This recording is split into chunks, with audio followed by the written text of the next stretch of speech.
국민의힘 당원 게시판을 둘러싼 내홍이 좀처럼 가라앉지 않고 있는데요. 친한동훈계 신지호 국민의힘 전략기획부총장 연결해서 자세한 상황 들어보겠습니다. 부총장님 나와 계십니까? 네, 안녕하십니까? 네, 안녕하세요. 이른 아침 응해주셔서 감사드리고요. 고생 많으시죠? 예. 네, 당직을 맡고 계시다 보니까 당내 상황에 대해서 여러 가지 고심들 없으실 수 없을 것 같은데 지금 당원 게시판 논란 두고요. 내용이 점점 깊어지고 있고요. 일각에서는 이게 점입 가경이다 이런 말까지 하고 있습니다. 그렇다 보니까 추경호 원내대표가 어제 의총에서 일종의 냉각기를 갖자 이런 제안을 했는데 동의를 하시는지 궁금하고요. 지금 이 사안이 어떤 단순한 냉각기를 거친다고 해서 해결이 될 수 있는 문제라고 보시는지 궁금합니다. 예, 어제 추경호 원내대표가 의원총회에서 그런 제안을 했고 의원들이 수용을 했다라고 들었습니다. 예, 진즉 그렇게 했어야 될 사안이었다고 봅니다. 좀 만시지탄이라는 느낌을 지울 수가 없고요. 진즉 그렇게 했어야 된다 하는 건데 예, 이걸 가지고 일각에서는 제2의 드루킹이다, 여론 조작을 한동훈 대표 가족들이 한 것 아니냐 이런 주장 아닙니까? 이런 의혹 제기 아닙니까? 예. 그런데 이런 의혹 제기 자체가 지극히 몰상식한 주장이라고 볼 수밖에 없습니다. 왜냐하면 한동훈 대표 가족 명의로 한동훈 대표와 가족 5명, 그러니까 합계 6명이죠.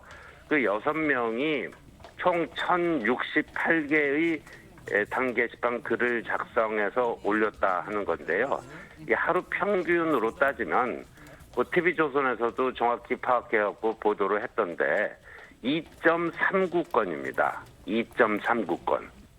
네. 그럼 여론 조작을 하는데 가족 6명이서 하루에 3개의 글도 안 되는 거를 올려갖고 여론 조작을 한다? 이게 상식적으로 판단해 보면 이게 얼마나 깜도 안 되는 허무맹랑한 이야기인지 다 알 수가 있죠. 근데 이걸 가지고 무슨 경천 동지할 무슨 일이 당내에서 일어났다는 식으로 이렇게 선동을 하면서 당대표 끌어내리기에 혈안이 된 그런 정치 공작이었고 이거를 예. 좀 일찍 이런 식의 자제령을 내렸어야 된다. 그렇게 보고 있습니다. 네, 지금 말씀해 주셨지만 이런 당원 게시판 논란이 굉장히 좀 허무맹랑한 얘기이다 이런 말씀이신데 그런 얘기 때문인지 한동훈 대표가요. 이 김건희 특검법 관련해서는 중대 결심을 했다는 보도가 나왔는데 지금 이 한동훈 대표는 자신이 한 말이 아니라고 했습니다. 그런데 이 기사 내용을 보면 한동훈 대표가 친한계 인사들에게 이런 말을 했다는 식의 전언이거든요. 혹시 신지호 부총장님은 이 내용을 들으신 게 있으신지 궁금하고요. 지금 한동훈 대표가 이런 중대 결심을 할 걸로도 보시는지요? 예, 그 보도를 봤는데요. 중대 결심이 임박했다라는 그 보도 기사를 봤는데 부정확한 기사입니다. 부정확한 기사고요. 그 기사의 요지는 이제 당원 게시판 그런 공작에 분노를 해서 그 김건희 여사 특검법 문제랑 연계를 시키려고 하는 것 아니냐 이런 내용 아닙니까? 그렇게 당원 게시판 문제를 김건희 여사 특검법안 표결하고 연계시켜서 한다라는 그 비슷한 이야기도 저는 들어본 적이 없습니다. 주변 친한계 인사들로부터도 비슷한 내용은 전혀 들으신 바가 없으세요? 예, 그 당 대표는 물론이거니와 네. 이른바 소위 친한계 좀 핵심 인사들 사이에서 그런 얘기를 나누거나 그런 얘기가 오가고 한 적이 전혀 없습니다. 예. 네, 그 기사 내용에 대해서는 어떤 확인이 필요한 부분이 있을 수 있겠는데요. 지금 이런 상황들, 친한계와 친윤계 간 갈등이 이어지고 어떤 이런 중대 결심 이런 보도들까지 나오면서 결국에는 내달 10일로 예정돼 있는 김건희 여사 특검법 표결에서 결국 어떤 영향을 줄 수 있지 않겠느냐 이런 전망들이 나오고 있거든요. 신지호 부총장님 보시기엔 어떻습니까? 지금 명태균 게이트에 대한 수사를 창원지검이 하고 있지 않습니까? 예. 하루가 다르게 새로운 소식들이 나오고 있고요. 상황이 점점 심각해진다 하는 느낌을 지울 수가 없습니다.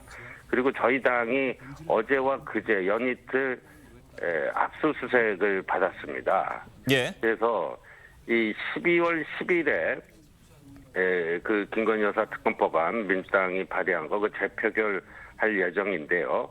지금 열흘 이상 시간이 좀 남아 있고요.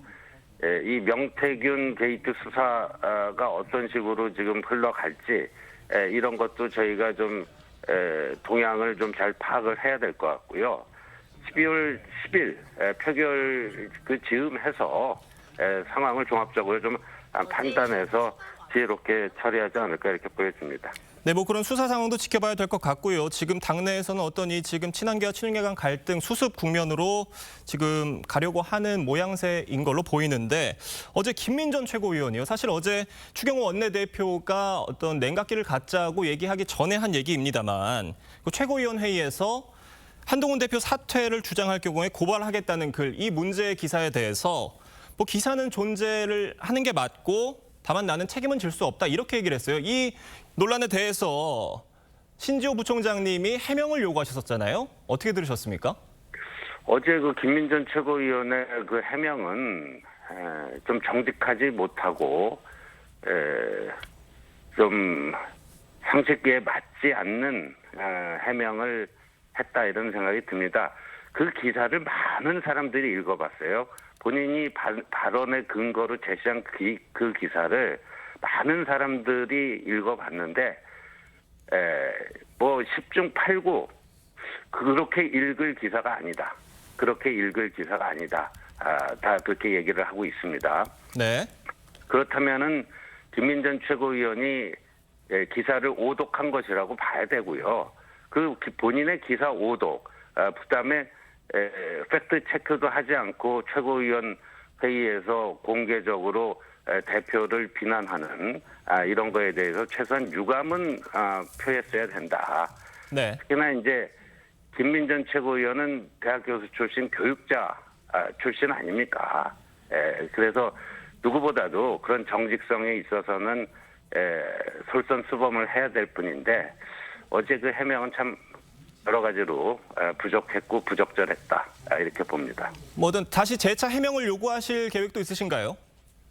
어제 추경호 원내대표가 이제 냉각기를 갖자 이렇게 얘기했기 때문에 네. 뭐 이런 정도 평가로 가름하겠습니다. 네, 한 가지만 마지막으로 더 질문 드려보면요. 그 김건희 여사 고모라는 분이 SNS에 어떤 한동훈 대표의 가족을 비방하는 글을 올린 것에 대해서 신지호 부총장님 언급을 해주셨었는데 그 네. 이제 고모 되시는 분이 다시 자신의 SNS에 이게 뭐가 문제냐 이렇게 반박을 했습니다. 혹시 보셨나요? 네, 봤습니다. 뭐 저에 대한 뭐 또 저주성 표현까지도 하시고 했던데 그 고모님 말씀이 한동훈 대표 가족을 향해서 벼락 맞아 돼질 집안이다 이렇게 한 게 나도 표현의 자유로 한 건데 뭐가 문제냐 이런 말씀이시잖아요. 그런 말씀이신데 네. 이 말씀에도 일리가 있습니다. 그런데 이 고모님께서 한동훈 대표 가족 명의의 그 글에 대해서 그렇게 표현한 거예요. 그런 저주성 표현을 쓴 겁니다. 이것도 뭐 표현의 자유라고 하면 할 수가 있는 것이죠. 네. 그런데 이 한동훈 대표 가족 명의의 글들이 그 고모님의 그런 그 저주 표현보다도 훨씬 온건합니다. 훨씬 온건해요. 예. 그렇다면은 지금 본인이 논리 모순에 빠지는 거 아닙니까? 벼락 맞아 돼질 집안이라는 표현도 표현의 자유니까 전혀 문제가 없는데 그렇다면 한동훈 가족 명의의 그거보다도 훨씬 온건한 표현을 왜 문제 삼는 거죠? 예, 알겠습니다. 그러니까 본인 스스로 지금 논리 모순에 빠졌습니다. 네, 알겠습니다. 저희가 시간상 여기까지 말씀 듣도록 하고요. 지금까지 신지호 국민의힘 전략기획부총장이었습니다. 나오셔서 감사합니다. 네, 고맙습니다.